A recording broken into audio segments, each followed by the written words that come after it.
What's going on, guys? Welcome back to another video on the Mighty Lit Labs YouTube channel extraordinaire. So a few weeks ago we did like a big Q&A with all of us here. One of the questions we did get asked was if there's any plans for future builds. You right, mate? Yeah, just killing flies. Bloody flies. If there's any plans for future builds, and our answer to that was pretty much we could make an entire video about it. Well, here it is. So we thought we'd go through just a few of our many future plans for builds we've got that we hope to get to on this channel. Again, it sort of just depends how the channel continues to grow and how we go as a business as far as OnSong goes, and pretty much how we go with funds. Like as you've seen, we've got the tools and the knowledge and the means to build all these things. The only thing we really lack is the money. So we're hoping to sort of get this rolling to a point where we've got a bit more income and we can sort of knock over a lot of these builds. This coronavirus is throwing a bit of a spanner in the works for everyone.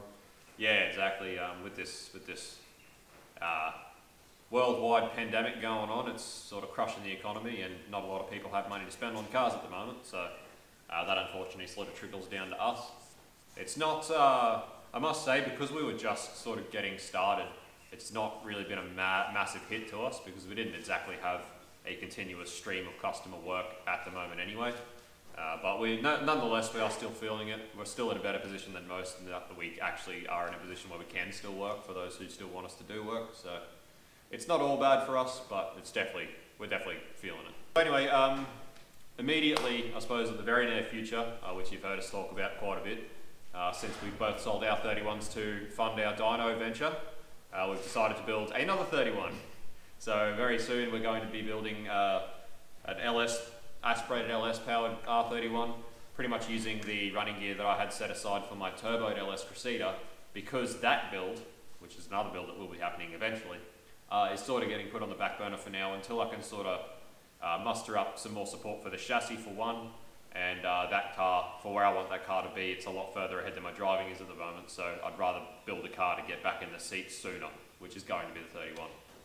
So apart from that, for me, I still really am keen on building my Barra, aspirated Barra powered S13. So slowly getting together all the parts I need to build that. For me also, I've got a 86 F100, which we've run a few plans around. We're thinking about going turbo LS in that. Again, we're not quite sure what we're going to do with that. We're still thinking about maybe doing that one up to sell, because it's going to be worth a fair bit of money, the old F100. So thinking about that to be a money maker, so that we can then use those funds to continue with other projects. But we're still up in the air about where to go with that one. Apart from that, I've got other plans for little dailies and stuff I want to do. I'd like to get a K24 CRV and turbo that. I reckon that would be cool. I would like to do a turbo Getz one day. I reckon that would be pretty cool. I would like to turbo my Falcon wagon, but as you've seen lately, I'm still in two minds about that. But yeah, there's a few other projects. I've got an E30 as well, BMW. Not sure what I'm going to do with that, but definitely something. I've also got a GD Mazda 626, so the old school rear-wheel drive 626 Mazda, which I'm actually thinking about putting a compound turbo 4JJ1 Isuzu diesel motor in. I reckon that would be a pretty cool little build. You know, high-powered diesel, light rear-wheel drive old car. So I reckon that'd be sick. So that's about it for me as builds that I can think of sort of immediately that are in my head that I would like to do. Ultimately, one day I really want to put like a Hayabusa, turboed Hayabusa motor, or like a Kawasaki 1400 motor in like a Daihatsu Seor or something, or a L200 Mirror or something like that, like a real little car for a hill climb car. You know, sequentially shifted turboed light hill climb car that revs to like 14,000 RPM, I reckon would be awesome. But yeah, that's pretty much my list. Rex has got somewhat of a bigger one. Yeah, I've got a few. So there's the LS31 that we'll probably share initially until we sort out the compact. So it's going to be a similar similar combo to the 31, just a NA LS1, just a cammed LS1, pretty much the same drive one as the 31, but there's a little bit more work in that one because it's a BMW. So we need to sort out a diff for it, a decent diff, and get some front end components and things like that. So the compacts, I'm pretty sure have a really weak rear end in them, so we need to sort out something to do with that. Yeah, we'll have to. Yeah, anyway, that's a problem. A later problem. The other one, I'd like to do something with my blue ute soon. It's been sitting there for long enough. Originally, the plan was initially to pull the whole driveline out and put it into another HJ ute style side we've got there with my 88mm turbo and blow through carb on E85 and stuff to build just a power cruise type car. And a mate of mine had agreed to buy it at the end of this year, but he was out on the weekend, we're having a talk. He's in the same position as everyone else where this coronavirus thing is really going to put a bit of an effect on that. So understandably, he said that he won't be able to afford to buy it by the end of the year. So just to get the blue ute running, I'm in the same position where I can't afford to rebuild my small block either. So what I'm thinking is possibly just pull the big block out of the blue one, figure out what was wrong with it, think it's a head gasket, and just put the turbo big block just back in the blue ute just to get it up and running. Then I've got the yellow tonner sitting there. I want to do something with that. He is working towards rebuilding a small block combo for it. He has actually got a heap of parts together to build a big 14:1 comp small block again. Yeah, big angry little thing, but the heads. Yeah, he needs new heads, which is going to be a big cost at the moment. Yeah, which very expensive. Yeah, Rex can't afford. So yeah, turbo big block back in that for now. And the yellow tonner, I want to do something with that soon. We initially had pretty cool diesel build that we may or may not end up doing. But I've found at the moment that I'm in pretty serious need of a shop ute. The sedan, like for taking blocks to machine shops and stuff like that, we need a ute. So I'm half considering just cleaning the yellow one up, possibly just throwing just an LS1 and 4L60 combo and that just to get a shop ute up and running. Yeah, we've talked about LS. We talked about maybe doing an Angry RB auto setup for the yellow ute as well, just for something different. And yeah, we had diesel plans, but the further we get along, the more it's looking like it's going to be better just to throw an LS1 in there. Have something that's reliable, moderately efficient on fuel, and just sort of get around. And yeah, I'd really like an FG ute. Yeah, FG SR6 turbo ute, but in Breeze. Yeah, but again, it's that's I can't afford it. Yeah, and the yellow ute I've already got, it's sitting there. At the moment, we need to start capitalising a bit more on our dyno purchase and try and get that money back in. So that's our focus right now. We've got plenty of cars around here to do something with in the meantime. We don't really need to go spending money on more cars at the moment. So yeah. So after that, I've got VK.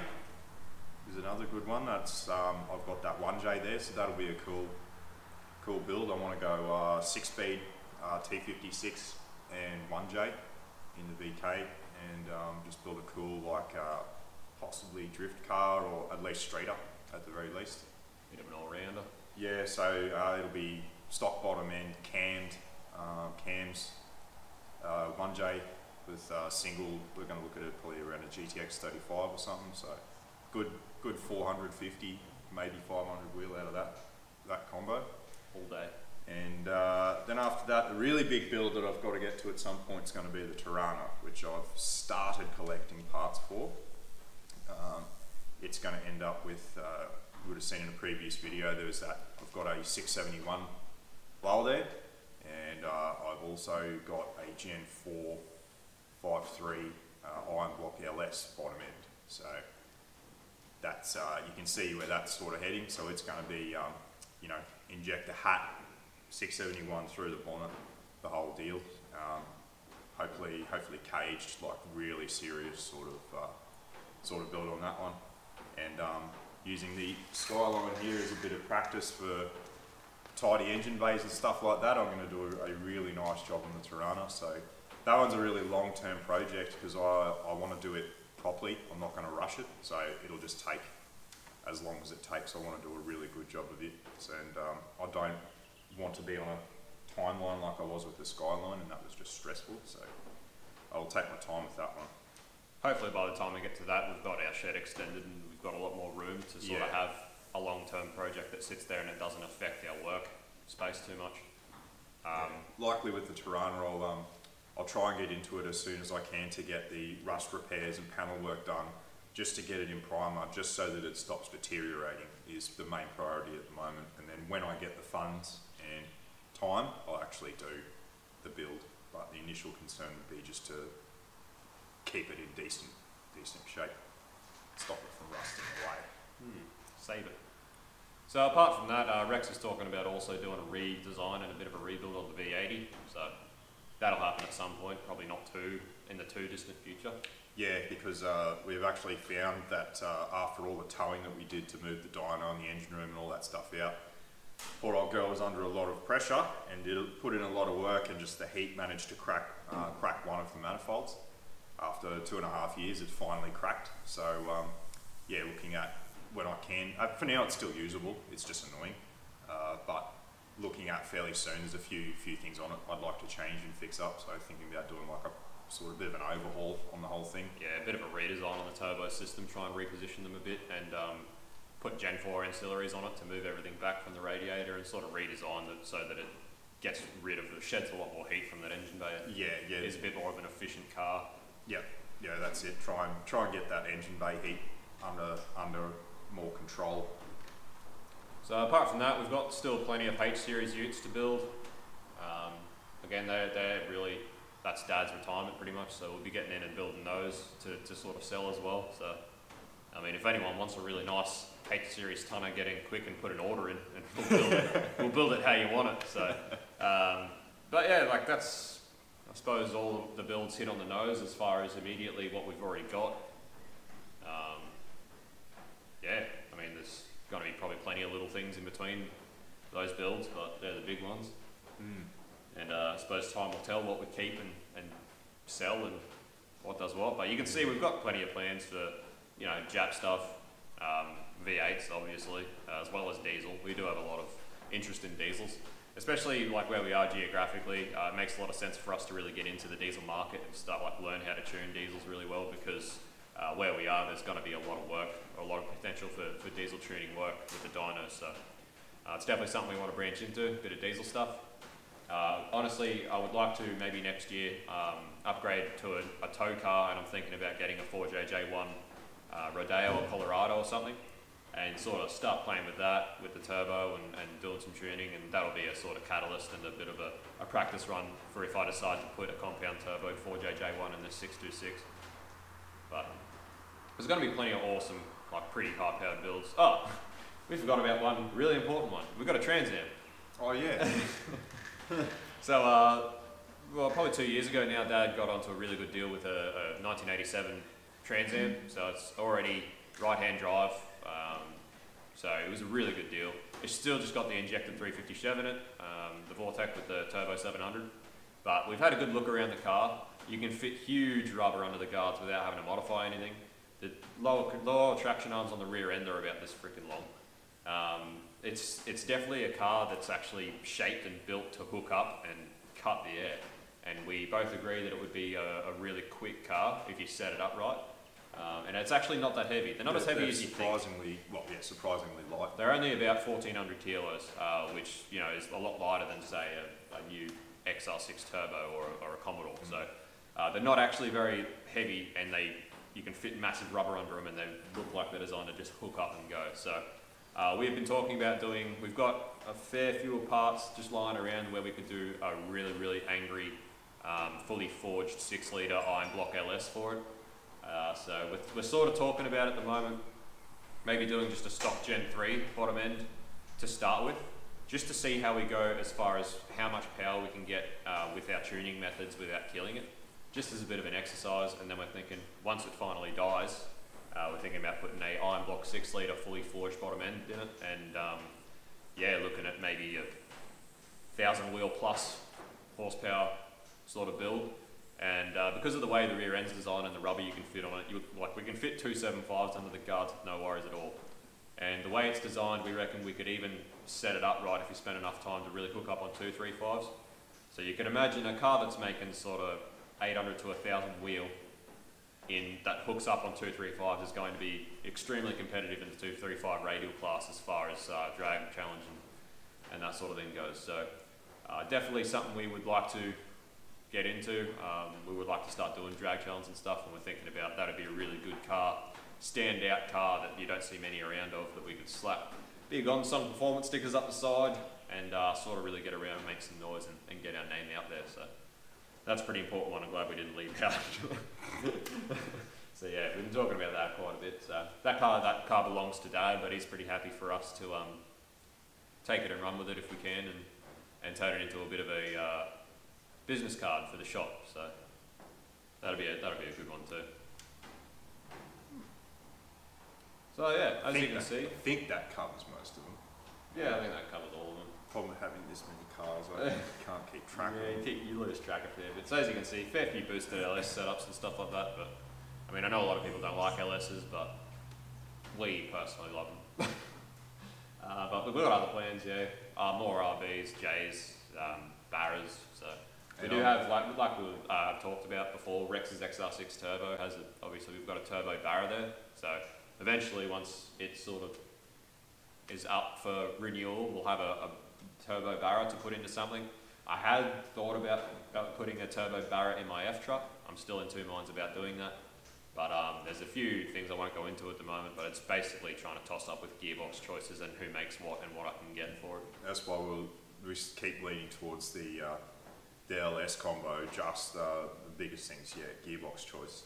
Gearbox choice. It's going to be a lot cheaper for us that to can make build. up to the transfer case, Yeah. maintain keep four-wheel drive in it. The difference between building a 600 wheel horsepower LS combo that'll work and a 600 horsepower Barra combo that'll work for that F truck is quite a bit of money. And if we're looking at building something to sell, we're looking at probably never getting that extra money back. So if we're thinking about doing it up to sell, we're better off just doing the cheaper boosted LS combo. You still get a 600 wheel horsepower four-wheel drive, sort of pretty tough rig out of it, and it's still, we should be able to sell that for a decent chunk of money to reinvest back into some other projects. And that's what it's all about, is we're hoping to sort of do a lot of these projects. That's why we're thinking about, that's why we're talking about leaving the Tirana and stuff till later, is because we want to get a few of these built, because we'd like to build them and make the content, but obviously we don't make enough money out of the content to justify being able to keep them. So we've got to choose the ones first that we can build up, make the content, sell them off, reinvest that money and keep going, and that's how we're going to try and keep the channel progressing and keep doing builds. And hopefully by the time we get to things like the Tirana, we're sort of in a position where we can really build it, put the money into it where we want to put the money into it, build it how we want, and never have to sell it. So. Because the problem we have is over the next 12 months at least, we've got other priorities, things that we need to put money into that are more important than just our personal project cars. We need to get the shed extended, which is obviously quite a large cost, and there's still some other tuning software and some other tuning stuff that we need to buy that's also quite expensive, but we need to prioritise those things rather than just throwing money at our cars, because as you're saying, we need to invest in a business that's going to return money to us, so we can keep expanding more than we just need to throw money at our own project cars that we're not going to get back. So yeah, specifically again, like I was saying, getting into diesel tuning, a lot of the software we need to buy to do that is going to be quite costly. But we're pretty happy to invest the money into it because we know we'll probably make a return because of where we are. So, like I said, the Trans Am may happen a little bit quicker because we want that to be a bit of a business card for us, and we reckon if we can get that to Drag Challenge, it'll be very competitive and we'll do well. But yeah, and if a lot of these cheaper drift cars and stuff, we're hoping to slap together and sort of go out and make some noise as well and have some fun, and they're sort of things where if we ever get backed into a wall or stuck somewhere, we can flick them off quick for cash, and you can always buy them and replace them. But something like the Tirana here, you can't really just go and buy another one. They're getting too hard to find. But anyway guys, I think that's pretty much us touching on all of our immediate sort of future goals for builds and stuff. So I hope this answers a lot of people's sort of queries and questions about future builds. As you can see, the channel's not really going to slow down anytime soon. Obviously the impending arrival of my son may slow it down for a number of weeks while I sort of sort that out and get him settled. But apart from that, we're still going to be full steam for as far as I can see into the future.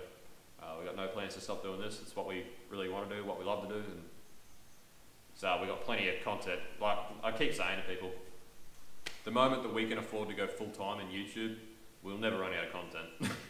We have too much stuff to do. So thanks for watching guys. As always, what do we smash? Smash Lord, smash subscribe. And we'll catch you on the next one guys. Catch you later.